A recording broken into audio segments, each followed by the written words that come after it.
Hey guys, Steeple here. Today I want to look at the difference between Bart and JoJo through the vehicle of the Jean Bart. I want to point out a idiosyncrasy of Bart here. The way I got him set up, Megalomania is the perk that interests me. Cuts the reload, but it also lowers the maximum health, which interestingly enough, it lowers it by about 2.5k on my builds. So that's, I don't know, I didn't take a look how much health you get per repair charge, but that essentially could be wiping out roughly one repair party. So why is that important? This build might be completely bunk because of that, or it might be lowered in value, or another way of looking at it might be that it's not really that great until you get up the great prod up to level 16. There you'd get an extra repair party charge. So in actuality, you have 5 repair party charges, but because your health pool keeps getting lowered a little bit, the higher you rank up this build. At least how I have it configured on, this currently. It's kind of canceling out one of those repair parties. Maybe it's not exact. Maybe you get a little bit more health repaired, maybe a little bit less. Who knows? But I thought that'd be kind of important to point out that essentially you're kind of canceling parts of 2 perks out by running it this way. Now I'll just compare the 2 quick so you can get a difference. This version of the John Bart, the Gwei Prod version, has 2.5k less health than the JoJo version. It has 2.9 kilometers range less firing range. Reload 2 seconds quicker. Turret traverse currently actually takes longer, 1.4 seconds. So the traverse is actually better on JoJo, at least so far. That might change once we get a second inspiration going on the Gwei Prod build. Other differences, this Gwei Prod build, 2.8 seconds faster, or knots, sorry, faster in the water in terms of ship speed. And the rudder shift, 0.8 less for this version, the Gwei Prod version. So slightly better rudder shift for whatever reason. So those are the differences. On paper, the bigger differences tend to favor the JoJo version, except for the fact that you're getting more heals, which isn't noted on those stats we just went over, which is a big deal. I mean, that's one of the main draws of these brawler builds, is getting the extra heals. But again, until you get that 5th heal, at least on paper, you're kind of canceling one of them out. So how does this end up playing? It ends up playing a little bit closer range, and you don't have the penetration boost built in. Now, not being able to compare the same exact game, like a scientifically controlled experiment where the same exact ship in the same exact position fired the same exact shot against the same exact target. You understand what I'm saying? Without being able to replicate those conditions, you can never compare those kind of behind-the-scenes perks like penetration. You'll never know, because in this version of the game you play, you'll get a block shot there, whereas if it would have been the better improved penetration, it wouldn't have been blocked, but you'll never be able to replicate the shot. And the shot requires a lot in terms of the exact angle of the enemy ship, the exact distance, the exact velocity of the gun, blah, blah, blah, blah, blah. So there's a lot that goes into it. But basically, if you have the better penetration, that'll inevitably score more damage for you throughout the course of the game. So that's probably what I would consider putting in the second inspiration on this Gwei Prod build, JoJo. Or maybe potentially Madden if we're trying to really accentuate the reload difference and make it as brawly as possible. Or you could potentially put like a Jellicoe to kind of balance out a little bit the health difference, or Hyde if you have him. That'll kind of cancel out the negative in the health that Megalomania is providing, and that'll just kind of make that trade-off that we were talking about earlier obsolete or non-existent at that point. So there's a bunch of different options in terms of how you could set this up. Again, we don't have an inspiration yet, being level 10. So it is what it is. Now, starting to look at this game here, you can see we got this island right to our right, and these are the kind of terrains you want to look for the Jean Bart. It's kind of a wedge ship in that you move it forward until you shouldn't move it forward anymore, then you stop, and then you continually just kind of put pressure on that point until you can continue to move forward. You keep your body pointed at the targets. When you're overextended is when you can no longer point your ship's body at everything that can really effectively shoot you. The more angles you have incoming, the too far forward you are. So you don't want to hang all the way back, especially with the Gui Prot build, which doesn't have the distance that a JoJo build would have. You want to get in as close as you can. That'll help the pen. That'll help keep getting the damage. But as long as you're not getting, multiple firing angles coming at you, you can get away with that. Now, the extra heal with this Gui Prot build, I feel like, the 10 games or so I played with this build today, after leveling up to level 10, I really maybe died once or twice. The ship is already very hard to kill with JoJo, assuming you're not pushing too far forward. But if you start adding in the durability, the extra HP gain per heal, the extra heal, so on and so forth, and just the setup of the ship in general is made to keep it alive as long as possible. It became very hard for the enemy to kill me, and the John Bart's a very, very good ship anyways, so it's hard to kill to begin with. But then when we switch over the build and the accompanying play style to accommodate the build, then I just noticed it was a very hard ship to kill. That said, the John Bart under JoJo is also very hard to kill, and that's a little bit more consistent in dealing the high damage games. 100k plus damage in this ship, for me at least, has been kind of the baseline. Maybe once or twice I've gotten early mistakes that let me getting deleted quickly and having really piss poor results, but usually 100,000 would be like, okay, that wasn't that good of a game. Up to, I think we've had multiple 200s, including one coming up next here, or multiple 200k damage games. And 150s, not every game, but it's not uncommon, and 180s, this ship scores very, very well. I've been hesitant to say up until now that this is the best tier 7 in the game, but I'm prepared at this point to say the John Bart is the best tier 7 currently in the game, and that's all classes of ships. The ship is so dominant. If you know how to play it well, and you have maybe just a little bit of luck on your side, it's going to score massively. It's going to have a huge impact on the game, and I think it has gone ahead and dislodged the Iowa. The Iowa's still very strong, but taking a little bit of a hit with the nerf, and then a little bit of the power creep with the John Bart coming in, and I think the nod goes slightly to the John Bart at this point in time. And it does have both builds that are pretty viable. I think a Lee build on Iowa is viable. I've put a video up on that before, but I think for that ship, the Sims build is just so much superior. Maybe, I'm sure there's some people that run Lee that would disagree with me, but here, even though I think JoJo, as we'll discuss more, ends up being the better build for the John Bart, I think both builds are very, very viable. And again, we'll see once we start unlocking this, at the end of the campaign. I'll have both of these French battleship commanders boosted up a little bit more, and maybe we'll do a follow-up then, but this is my early impression. Keep in mind also, I have played more games with JoJo, both on this ship and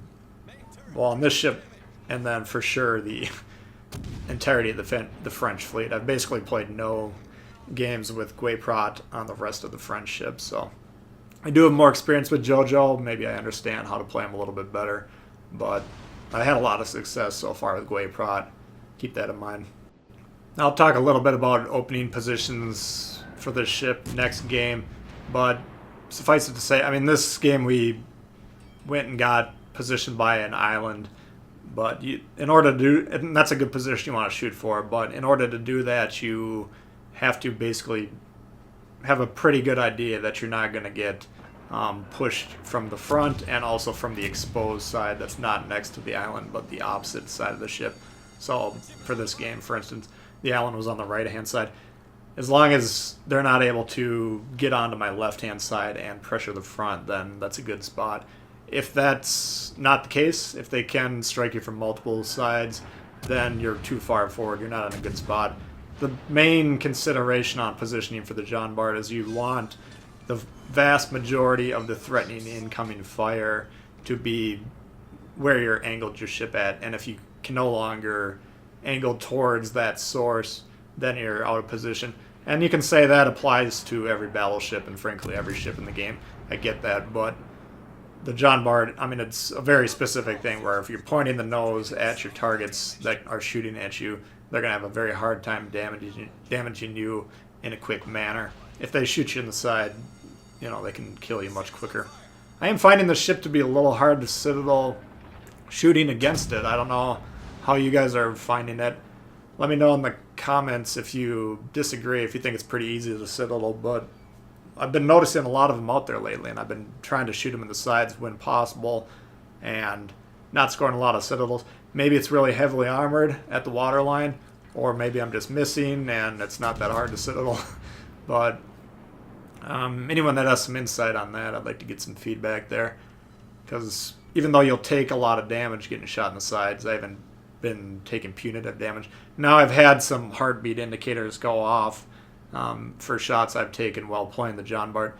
That always happens when you get Citadeled, but it doesn't only happen when you get Citadeled. Sometimes it's just a big shot where if it says on the shooter's screen, great shot, Captain, or, you know, they have a couple witticisms that will play on the shooter's screen, and that basically indicates that that heartbeat indicator is going off in the victim's screen. So that's kind of a little bit of a tidbit if you didn't know that. So that's kind of indicative of how the Gwei Prot style will play. Again, it's closer range, it's a little bit more sluggy, but as long as you're playing the ship smart, it's extremely durable and very hard to sink. So I think it's a very appealing build as we go up in commander level. I think it'll get pretty interesting. Here's the JoJo build I've been using up and down the line. It's not really necessarily tailored towards the ship. Neither of these builds are necessarily. But here's a game on Neighbors. Now, Neighbors is interesting because this is a very open water map, and this ship, when you spawn in the center like we've done here, that's kind of a problem. You can play that position, but you got to be kind of further back than you'd want to be because, again, the closer you are, the more access to your sides those people that are spawning on each wing on the enemy side will have. So usually I would consider the Jean Bart, the Richelieu, the Dunkirk flanking type ships where if you spawn in the middle here, if I can swing over to the right hand side or at least in that direction, then I can reposition my ship and point really my nose at the ships that have menacing AP shots, you know, that I need to be avoiding taking in the side. Now here, we're essentially going to be sailing away and firing kind of off to the side here. This isn't ideally how you want to run the ship, but because we have the entirety of the enemy to the north here, you can get away with it here. And I'm just trying to, again, reposition. I'm trying to keep them at my max firing range, so if it gets a little hot, we can just turn off and hopefully drop spot. But again, I'm just repositioning to the east a little bit. And that'll allow me to point my nose kind of between the far right-hand side spawn and their center spawn. Those will be the ships on their team that can reasonably reach me once I'm in that position. The people that spawn far in the west, I should be out of their range. So, again, this is, you're kind of getting on a little bit of a flank, repositioning yourself defensively there, and then you can just continue putting off the pressure.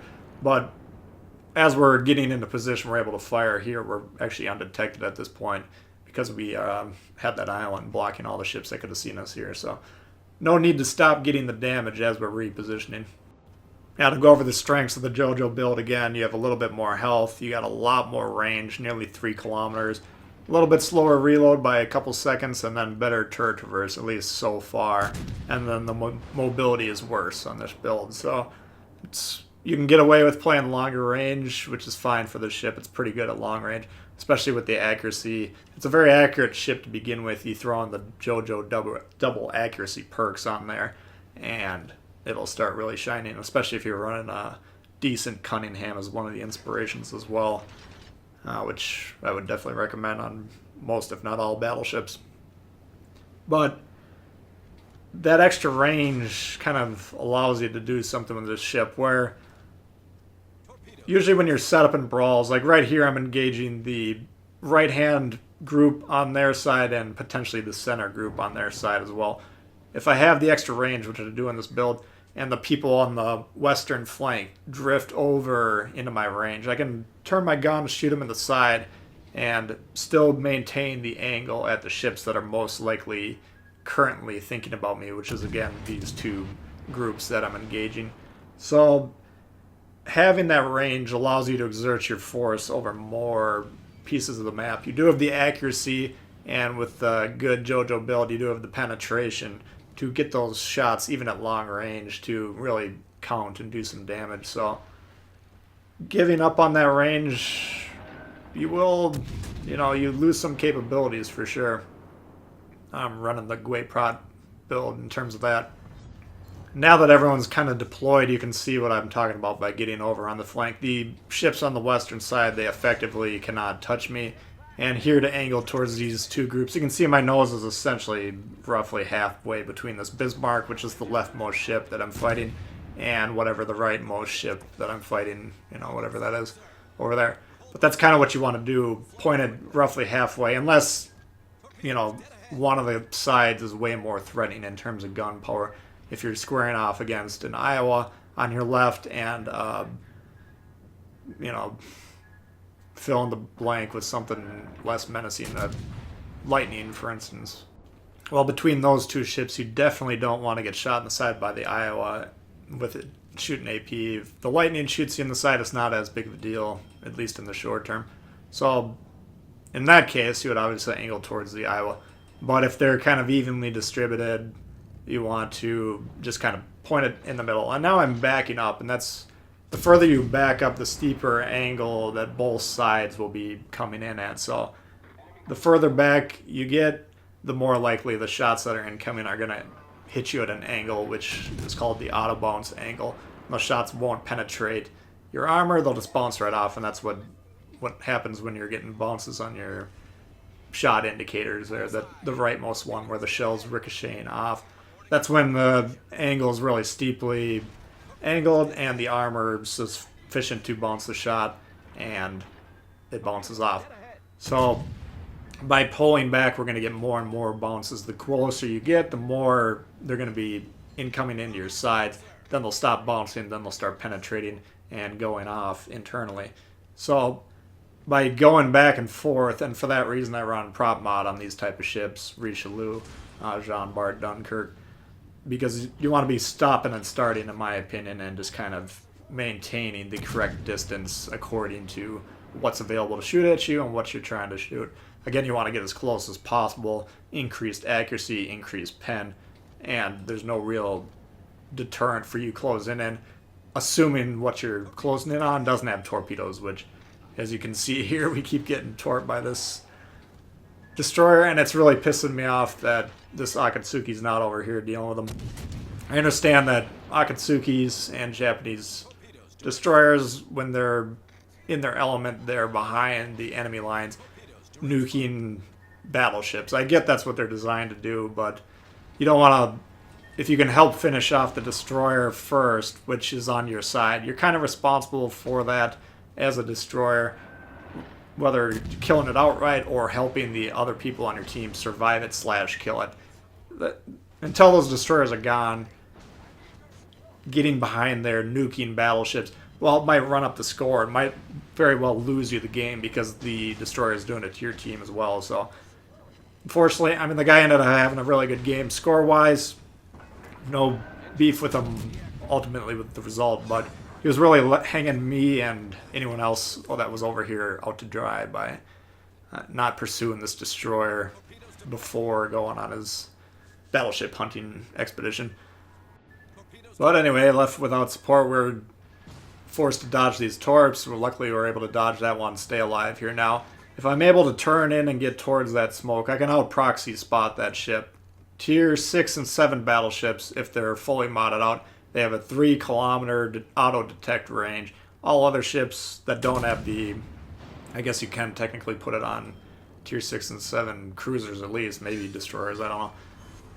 whatever that target acquisition mod is, or whatever that in slot 3. That's the only thing battleships can currently choose. So they always have the 3-kilometer range. Most other ships are going to have better mods, so they'll have 2-kilometer range.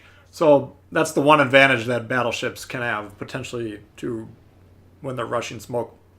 It's still a high-risk play. Now, in a situation like that where we know the torps were discharged, maybe we could have gotten, if we had an angle towards that cloud, we could have rushed it and killed that ship, especially with the reload boost currently available. But it's usually a very risky play, even though you are going to spot them a kilometer earlier. Now, if you fire your guns, you have a major smoke fire penalty as a battleship, and they will spot you for 20 seconds for sure, so keep that in mind. But we're just pulling around the island here. Now, he either booked it off as far away and as fast as possible, or he's sitting here waiting for me. I'm banking on him sitting here waiting for me. There he is. We fire. I popped the reload boost a little early. It looks like they're kind of a bit of a waste there. You want to shoot and then kind of simultaneously as you pull the trigger, pop that boost to maximize it. But you can see there it's a quick cycle, and this is what I've been talking about with the potential danger to destroyers. That's the first time I think I've shown it in one of these videos. And if you're thinking, geez, quit featuring the John Bart, well, A, the ship is great. B, they're taking it away from me. By the time this video is published, I won't have it anymore, so you'll get at least a month's respite from new Jean Bart videos. But I just think it's a kick-ass ship, and I think it's an easy campaign that hopefully everyone's going to have time to grind out, because there's going to be a lot of Jean Barts when this campaign ends, just like when the Atlanta campaign ended. Remember those? If you've been around that long, there was 2 or 3 Atlantas in every single game, and it became the most wanted target on my list, at least, and many others. And it continues to be so to this day for those with the residual anger and hatred of that period. I think Jean Bart's going to be the same thing. It's a kick-ass ship. It's an easy campaign that a lot of people are going to be able to complete. And like I said earlier, as of now, it's the best tier 7 ship in the game, in my opinion. So I wasn't going to say that lightly. I suspected it was going to be pretty strong, once we first started hearing rumors it was going to be coming. And then now that it's been implemented, and I've played it quite a bit, actually, it's, win rates will go up in the ship, and scores will go up. Average damage scores will go up for people, so very solid ship.